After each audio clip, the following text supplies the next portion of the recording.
ನಮಸ್ಕಾರ ವೀಕ್ಷಕರೇ, ನಾನಿವತ್ತು ಸಂಕ್ರಾಂತಿ ಹಬ್ಬದ ಸಲುವಾಗಿ ಉತ್ತರ ಕರ್ನಾಟಕದಲ್ಲಿ ಮಾಡ್ತಕ್ಕಂಥ ಶೇಂಗಾ ಕಾಳಿನ ಹೋಳಿಗೆಯನ್ನು ಯಾವ ರೀತಿ ಮಾಡೋದಂತ ತೋರಿಸ್ಕೊಡ್ತಾ ಇದ್ದೀನಿ. ಈ ವಿಡಿಯೋದಲ್ಲಿ ಶೇಂಗಾ ಕಾಳಿನ ಹೋಳಿಗೆಯನ್ನು ಪಾಕವಿಲ್ಲದೆ ಯಾವ ರೀತಿಯಾಗಿ ಮಾಡ್ಕೊಳ್ಬೋದಂತ ತೋರಿಸ್ತಾ ಇದ್ದೀನಿ. ಈಗ ನಾನು ಒಂದು ಪರಾತದಲ್ಲಿ 1.5 ಕಪ್ಪಷ್ಟು ಗೋಧಿ ಹಿಟ್ಟನ್ನು ಹಾಕ್ತಾ ಇದ್ದೀನಿ. ಇದನ್ನು ಮೈದಾದಿಂದಲೂ ಮಾಡ್ತಾರೆ, ಆದರೆ ನಾನಿಲ್ಲಿ ಗೋಧಿ ಹಿಟ್ಟಿಂದ ತೋರಿಸ್ತಾ ಇದ್ದೀನಿ. ಈಗ ಇದರಲ್ಲಿ 2 ಟೇಬಲ್ ಸ್ಪೂನಷ್ಟು ಕಡಲೆ ಹಿಟ್ಟನ್ನು ಹಾಕಿಕೊಳ್ತಾ ಇದ್ದೀನಿ. ಹಾಗೆಯೇ ರುಚಿಗೆ ತಕ್ಕಷ್ಟು ಉಪ್ಪನ್ನು ಹಾಕಿ ಚೆನ್ನಾಗಿ ಮಿಕ್ಸ್ ಮಾಡ್ಕೊಳ್ತೀನಿ. ಈಗಿದು ಚೆನ್ನಾಗಿ ಮಿಕ್ಸ್ ಆಗಿದೆ. ಈಗ ಸ್ವಲ್ಪ ಸ್ವಲ್ಪ ನೀರನ್ನು ಸೇರಿಸಿ ಹಿಟ್ಟು ಕಲಿಸ್ಕೊಳ್ತೀನಿ. ಈ ಹಿಟ್ಟು ಚಪಾತಿ ಹಿಟ್ಟಿನ ಹದಕ್ಕಿಂತ ಸ್ವಲ್ಪ ಗಟ್ಟಿನೇ ಆಗಿರಬೇಕು. ಈಗ ಇಲ್ಲಿ ಹಿಟ್ಟು ನಾದಿ ರೆಡಿಯಾಗಿದೆ. ಈ ಥರ ಗಟ್ಟಿಯಾಗಿ ಕಲಿಸ್ಕೊಳ್ಬೇಕು. ಈಗ ಇದಕ್ಕೆ ಸ್ವಲ್ಪ ಎಣ್ಣೆಯನ್ನು ಹಚ್ಚಿ ಒಂದು ಹದಕ್ಕೆ ಬರುವ ಹಾಗೆ ನಾದ್ಕೊಳ್ತಾ ಇದ್ದೀನಿ. ಈಗಿದು ರೆಡಿಯಾಗಿದೆ. ಇದನ್ನು ಒಂದು 10 ನಿಮಿಷ ನೆನೆಯಲು ಬಿಡೋಣ. ನಾನೀಗ ಒಂದು ಮಿಕ್ಸಿ ಜಾರನ್ನು ತೆಗೆದುಕೊಂಡಿದ್ದೀನಿ. ಅದಕ್ಕೆ 2 ಕಪ್ಪಷ್ಟು ಹುರಿದ ಶೇಂಗಾ ಬೀಜನ್ನು ಹಾಕ್ತಾ ಇದ್ದೀನಿ. ಈಗ ಇದಕ್ಕೆ 3 ಏಲಕ್ಕಿಯನ್ನು ಪೌಡ್ರ್ ಮಾಡಿ ಇಟ್ಕೊಂಡಿದ್ದೆ, ಅದನ್ನು ಹಾಕ್ತಾ ಇದ್ದೀನಿ. ಏಲಕ್ಕಿಯ ಜೊತೆಗೆ ಜಾಜಿಕಾಯಿಯನ್ನು ಕೂಡ ನೀವು ಹಾಕ್ಕೊಳ್ಬೋದು.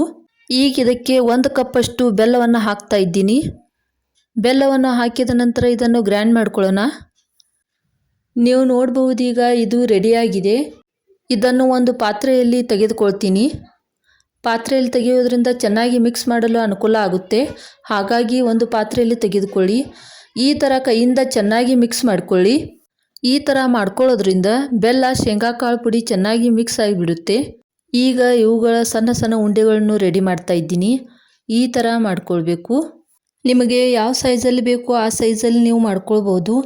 ಈಗ ಉಳಿದೆಲ್ಲವುಗಳನ್ನು ನಾನು ಇಲ್ಲಿ ರೆಡಿ ಮಾಡಿ ಇಟ್ಕೊಳ್ತೀನಿ. ಈಗ ನಾದಿಟ್ಕೊಂಡಿದ್ವಲ್ಲ, ಆ ಹಿಟ್ಟು ಕೂಡ ರೆಡಿಯಾಗಿದೆ. ಈಗ ಇದನ್ನು ಮತ್ತೆ ಸ್ವಲ್ಪ ನಾದಿಕೊಳ್ಳೋಣ. ಇವುಗಳ ಚಿಕ್ಕ ಚಿಕ್ಕ ಉಳ್ಳೆಗಳನ್ನು ಈ ರೀತಿಯಾಗಿ ಉಳ್ಳೆಗಳನ್ನು ಮಾಡ್ತಾ ಇದ್ದೀನಿ. ಈಗ ಇದಕ್ಕೆ ಸ್ವಲ್ಪ ಗೋಧಿ ಹಿಟ್ಟನ್ನು ಹಚ್ಚಿ ಲಟ್ಟಿಸ್ಕೊಳ್ತೀನಿ. ಈಗ ಇದನ್ನು ಸ್ವಲ್ಪ ಲಟ್ಟಿಸ್ಕೊಳ್ಬೇಕು. ಈ ಥರ ಮಾಡಿಕೊಳ್ಳಿ.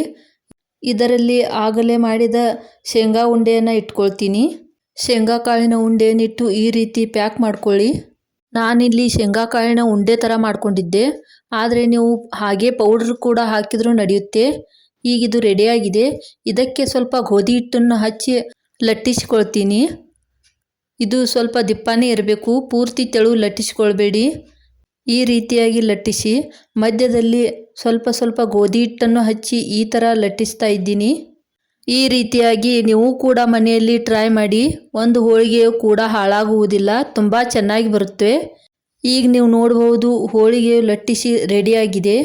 ಈ ರೀತಿಯಾಗಿ ಸ್ವಲ್ಪ ದಿಪ್ಪನೇ ಇರಬೇಕು.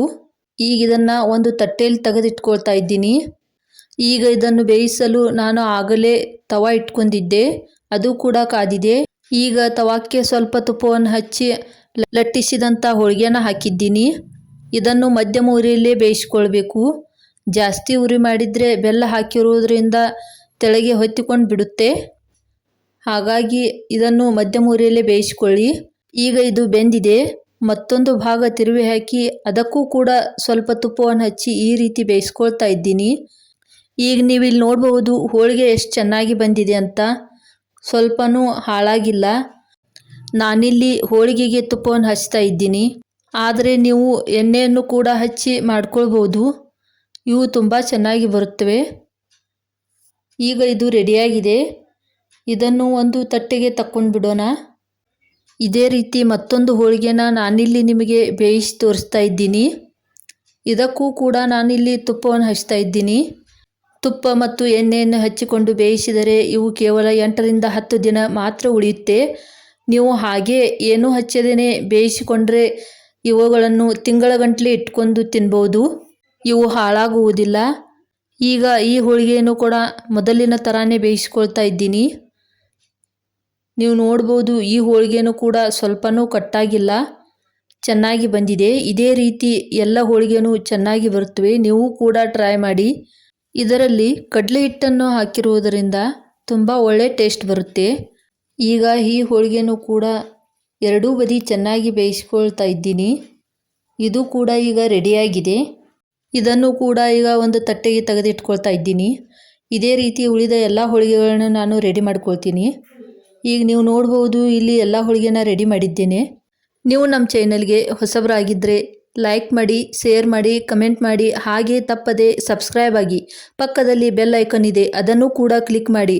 ಬೆಲ್ ಐಕಾನ್ ಕ್ಲಿಕ್ ಮಾಡೋದ್ರಿಂದ ನಾನು ಹಾಕುವ ಎಲ್ಲ ವಿಡಿಯೋಗಳು ಮೊದಲು ನಿಮಗೆ ಬರುತ್ತೆ. ಹಾಗಾಗಿ ಮೊದಲು ವಿಡಿಯೋನ ನೀವೇ ನೋಡ್ಬೋದು. ಧನ್ಯವಾದಗಳು.